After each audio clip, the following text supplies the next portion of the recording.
Your self, your worthy and your important. So సెల్ఫ్లోని increase చేసే Radheshyam guys. మనలో ఏంటంటే ఫస్ట్ మనమందరం చేయాల్సింది ఏంటి తెలుసా?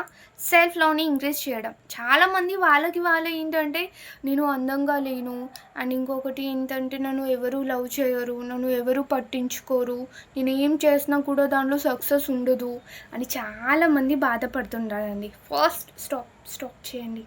మీకు మీరు రాంగ్ కమెంట్స్ ఇవ్వడం స్టాప్ చేయండి. ఎందుకంటే మీరు వర్తీ, మీరు యూనిక్ అండ్ మీరు చాలా చాలా చాలా ఇంపార్టెంట్స్. ఎందుకంటే గాడ్ యొక్క సృష్టిలో మనమందరం కూడా యూనిక్ అండి. ఎందుకంటే మనం అందరికీ కూడా ఏంటంటే ఒక్కొక్క డిఫరెంట్ క్వాలిటీస్ ఉన్నాయి. ఆ క్వాలిటీస్లో ఏంటంటే కొందరికి ప్రేమించే గుణం ఉండొచ్చు, కొందరికి అండర్స్టాండింగ్ చేసే గుణం ఉండొచ్చు, కొందరికి ఏంటంటే కైండ్ హార్ట్ ఉండొచ్చు. ఇవన్నీ కూడా యూనిక్ క్వాలిటీస్ అనమాట. So stop blaming you. శ్రీం యం అనే మంత్రాన్ని మీరు జపం చేయడం వల్ల అంటే మీ యొక్క సెల్ఫ్ లవ్ పెరుగుతుంది. రాధే రాధే.